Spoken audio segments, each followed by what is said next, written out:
तो इतिहास में हमेशा ही लिखा जाएगा कि प्रशांत किशोर खड़े हुए पहली बार जब राजनीति में हिस्सा लिया।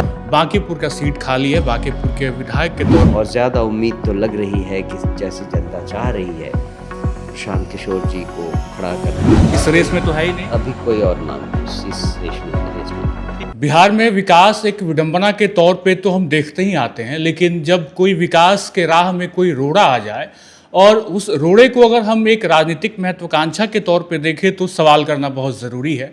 बीते 2 दिनों से एक राजनीतिक महत्वाकांक्षा को लेकर एक एक्सप्रेसवे के साथ कहानी को जोड़ा जा रहा है। इसी को लेकर कल जनसुराज ने एक प्रेस कॉन्फ्रेंस की और ये बताया कि कैसे पटना पूर्णिया ग्रीनफील्ड एक्सप्रेसवे का रूट जो है वो डाइवर्ट किया गया है और इसके पीछे किसी नेता की राजनीतिक मंशा क्या है, परिवार को किस तरीके से संयोजित करने की मंशा है और उस बीच 140 घर तोड़े जाएंगे, कॉलेज, कोचिंग और दुकानें भी पड़ेंगी।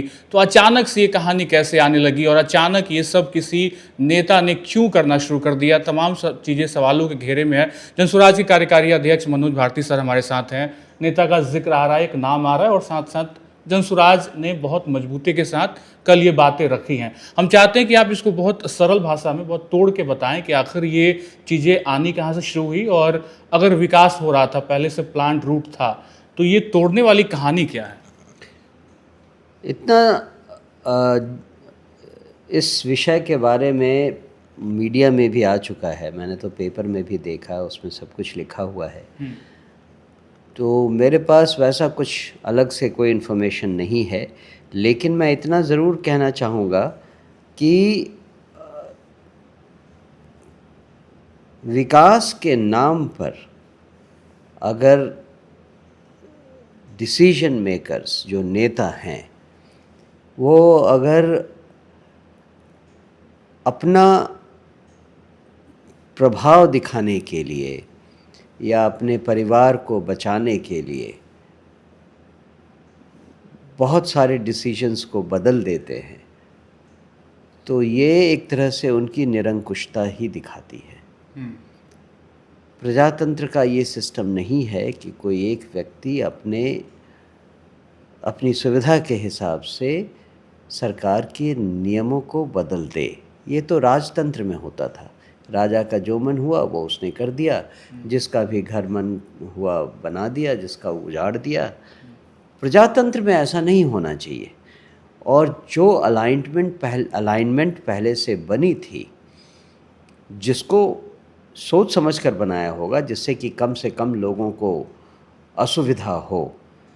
कोई भी हाईवे जब ग्रीन फील्ड या ब्राउन फील्ड जब बनता है तो पहला ध्यान रखा जाना चाहिए कि कितने लोगों को उससे असुविधा हो रही है। और जो चीज़ निकल कर सामने आई है, पहले जो अलाइनमेंट थी हाईवे की, उस अलाइनमेंट में कम से कम लोगों को नुकसान हो रहा था। अब अगर एक नेता के परिवार को या उनके संबंधी को उससे परेशानी है और नेता केवल उस व्यू से उसको इस तरह से कन्वर्ट कर दे उस अलाइनमेंट को जिसमें कि सैकड़ों लोगों की ज़िंदगी तबाह हो जाए, उनके बसे बसाए घर को अगर तबाह कर दिया जाए, तो ये गलत है और इसके ख़िलाफ़ आवाज़ उठनी चाहिए थी। लोगों ने, मुझे जैसा रिपोर्ट में आया है, लोगों ने गडकरी जी को इसके बारे में लिखकर इसके बारे में पूछा है और उन्हें ये इन्फॉर्म किया है। तो मुझे तो केवल इतना ही कहना है कि गडकरी जी इस बात का संज्ञान लें और अगर उनको किसी का घर तोड़ना है अलाइनमेंट में, तो पहले उनको ऑल्टरनेटिव जगह दी जाए, उनको घर की व्यवस्था की जाए। उनको अपने घर से हटाकर आप सड़कों पर ले आइएगा, ये तो उचित नहीं है। जिसके घर टूटने वाले हैं, जिसके दुकान टूटने वाले हैं, उनको आप अपने खर्चे पे उनको वो जगह दीजिए, फिर आपको जो अलाइनमेंट बदलना है बदलिए। विजय कुमार चौधरी के नाम से ये कहानी जुड़ी हुई है, चूँकि खबरें हैं उसके बाद से। तो विजय कुमार चौधरी ने भी प्रेस कॉन्फ्रेंस करके इन तमाम चीज़ों का खंडन किया और उन्होंने कहा कि ऐसी कुछ भी चीज़ें नहीं है। उन्होंने भी NHI का रिपोर्ट वगैरह दिखाया, बताया कि ये सब बनी बनाई कहानी और एक अखबार के खबरों पे बस बहस हो रही है। मुझे नहीं लगता है कि ये बनी बनाई कहानी है, क्योंकि अगर आप अलाइनमेंट को देखें, जो मैप आया है, जो ओरिजिनल अलाइनमेंट है, वो बिल्कुल सीधा दिखाई दे रहा है। दैट वो लगता है कि वो शॉर्टेस्ट डिस्टेंस है दोनों पॉइंट का, और उसके बीच में उसको जो ऐसे करके नया अलाइनमेंट बनाया गया है वो निश्चित रूप से एक्स्ट्रा है, ये आफ्टर थॉट है, ये तो दिखाई दे रहा है। इसीलिए विजय जी कुछ बोलें या ना बोलें, जो चीज़ सामने है, जो पेपर में है, जो दिखाई दे रहा है, उससे आप कैसे नकार सकते हैं। आई एम 100% श्योर कि NHI का ओरिजिनल अलाइनमेंट वो नहीं था जो पेपर में आया है, जो नया अलाइनमेंट है। क्योंकि जैसा मैंने पहले कहा, मैं रिपीट कर रहा हूँ उस बात को, कि 2 पॉइंट के बीच में जो सीधा अलाइनमेंट है वो पहले NHI ने बनाया था, और जो नया अलाइनमेंट है वो ऊपर से निकल कर आया है, जो कि क्लियरली आफ्टर थॉट है।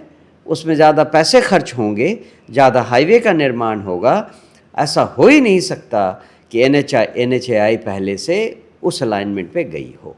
ठीक है, अब आगे चूंकि आने वाले दिनों में एक उपचुनाव की जिक्र बहुत ज़्यादा ज़रूरी है, क्योंकि बांकीपुर का सीट खाली है। बांकीपुर के विधायक के तौर पे नितिन नवीन चुने गए थे, लेकिन अब वो राष्ट्रीय अध्यक्ष बने, बीजेपी के राज्यसभा गए, तो वो सीट खाली है।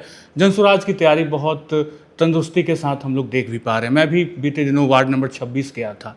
एक पत्रकार के तौर पे मैंने क्या देखा वो तो एक अलग कहानी है, लेकिन चूंकि मैं देख रहा हूँ कि लगातार आप लोग भी सभा कर रहे हैं, पहुँच रहे हैं, नुक्कड़ नाटक कर रहे हैं, अभी मुझे लगता है कि ये तैयारी बहुत हल्के मिली जा रही है। क्या जनसुराज ने अभी बहुत बेहतर प्लानिंग की होगी आगे के लिए, या फिर अभी बहुत हल्की फुल्की ही तैयारी चल रही है? नहीं, तैयारी हल्की फुल्की नहीं है। वो जब ग्राउंड पर तैयारी होती है तो ऐसे ही हल्की फुल्की दिखाई देती है, क्योंकि आपको जनसुराज की तैयारी दिखाई तो दे रही है। किसी बाकी पार्टियों में से कोई तैयारी दिखाई दे रही है ग्राउंड पे? कहीं उन्हें लग रहा होगा कि हम तो 1 महीने में आएंगे और जीत जाएंगे। एब्सोल्युटली। तो जिनका संगठन ऑलरेडी बना हुआ है वो आराम से एसी में बैठ के इंतज़ार कर रहे हैं सही वक्त का। हमने तो अभी नया नया कदम रखा है, और पिछले चुनाव में हमने हार का सामना भी किया है। तो जो कमियां दिखाई दी, उन कमियों को दूर करने के लिए हम थोड़ा समय ले रहे हैं और आसाम से आकर तैयारी कर रहे हैं। जो मुख्य मुद्दा है वो है कि हमें अपने सारे, अभी के हिसाब से 422 बूथ हैं, 422 बूथ पर हमें अपने कार्यकर्ता पहले तो खड़े करने हैं, फिर उनका प्रशिक्षण करना है। तो ये सब शायद बाकी पार्टियां कर चुकी हैं, उनको उसमें कोई चिंता लग नहीं रही है, लेकिन हमारे लिए बहुत बड़ा विषय है। हम उस पर काम कर रहे हैं और इसीलिए आपको एक्टिविटी नीचे दिखाई दे रही है। जहाँ तक आपने नुक्कड़ नाटक और हमारे लीडर्स के विज़िट की बात कही, तो वो तो एक नॉर्मल एक्टिविटी है। जब आप अपनी एक नई बात लोगों को बताना चाहते हैं तो उसे लोगों को समझने में समय लगता है। हमने देखा कि 3 साल 3.5 साल तक हमने जो लोगों को समझाया, लोगों को ठीक से समझ में नहीं आया, लोगों ने बहुत अच्छे तरह से हमारा साथ नहीं दिया। तो इसका मतलब है कि हमें और काम करना है और हम उस काम में लगे हुए हैं। अभी क्या रिव्यू आ रहे हैं आप तक? जनता समझ रही है जनसुराज की बातों को, या फिर अभी भी कहीं पिछले वाली गलती ना हो कि हम कैंपेनिंग तो कर रहे हैं, हम लोगों तक पहुंच रहे हैं, झंडे लग तो रहे हैं मोहल्लों में, लेकिन लोग अब भी कंफ्यूज हैं कि क्या हमारा वोट सही जगह पहुंच पाएगा, जो पिछली बार भी लगा? 2 अंतर आया है। एक तो ये कि इस बार सरकार कितने और लोगों को 10-10 हज़ार रुपये का घूस देती है वो देखना बाकी है। और दूसरा, पिछली बार जो हवा उड़ाई गई कि अगर आपने अमुक पार्टी को वोट नहीं दिया तो जंगल राज आ जाएगा, वो इस बार काम नहीं करेगा। क्योंकि एक सीट अगर कोई जीत भी जाता है इंडिया गठबंधन से, तो इससे सरकार नहीं बदलने वाली। और एक सीट अगर सरकार, अभी की सत्तारूढ़ सरकार अगर हार भी जाती है, तो इससे उनकी सरकार को कोई असर होने वाला नहीं है। तो जनता के पास एक बहुत अच्छा सुनहरा मौका है कि वो एक तंदुरुस्त संकेत दें लोगों को, बीजेपी को, सत्तारूढ़ दल को, कि आपने जो कुछ बिहार के साथ किया है, जो धोखा किया है, उसको हम समझ रहे हैं और ये अब आगे नहीं चलेगा। तो सरकार को जताने का, सरकार को बताने का इससे अच्छा मौका नहीं मिलेगा। और बांकीपुर की जनता के पास ये सुनहरा मौका है, एक तो ये संकेत देने का, और दूसरा, अगर वो जनसुराज के किसी उम्मीदवार को जिताते हैं, और ज़्यादा उम्मीद तो लग रही है कि जैसी जनता चाह रही है, प्रशांत किशोर जी को खड़ा करना, अगर वो खड़ा होते हैं तो हिस्ट्री में लिखा जाएगा, आगे आने वाले इतिहास में लिखा जाएगा कि प्रशांत किशोर पॉलिटिक्स में आए तो सबसे पहले उनका कॉन्स्टिट्यूएंसी बांकीपुर बिहार था। तो ये it will become an iconic historical fact. जैसे आप इंदिरा गांधी के बारे में कहते हैं, नरसिम्हा राव के बारे में कहते हैं, किसी बड़े लीडर के बारे में कहते हैं, तो इतिहास में हमेशा ही लिखा जाएगा कि प्रशांत किशोर खड़े हुए, पहली बार जब राजनीति में हिस्सा लिया तो बांकीपुर उनका कॉन्स्टिट्यूएंसी था। It will become a historical fact.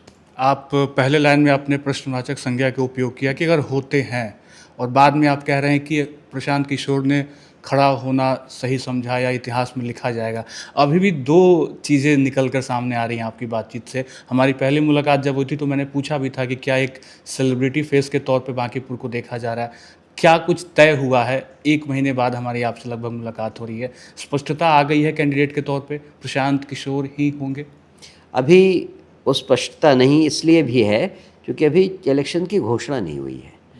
हम इलेक्शन के घोषणा होने की बात कर रहे हैं और हमारा कार्यकारिणी का जो मीटिंग है उसको भी हमने उसी हिसाब से रखना है कि जैसे ही इलेक्शन की घोषणा हो, हमारी कार्यकारिणी की बैठक हो और उसमें यह निर्णय लिया जाए कि बांकीपुर में हमारा उम्मीदवार कौन होगा। इसीलिए मैंने कहा कि अगर वो खड़े होते हैं तो ठीक है। किसी और नाम पे तो कन्फ्यूजन नहीं है? कोई और नाम इस रेस में तो है ही नहीं? अभी कोई और नाम इस रेस में नहीं है। ठीक है, तो एक संकेत तो मुझे मिल ही रहा है कि कोई और नाम इस रेस में नहीं है, तो प्रशांत किशोर के नाम पे जो भी मंथन होगा वो शायद आगे आने वाले दिनों में दिखेगा। फिलहाल हमने बातचीत की मनोज भारती सर से, कार्यकारी अध्यक्ष जनसुराज के, और तमाम विषयों पे जानकारी ली। फिलहाल इस वीडियो में इतना ही। आप बने रहे खबर अनफिल्टर्ड के साथ। बहुत बहुत शुक्रिया।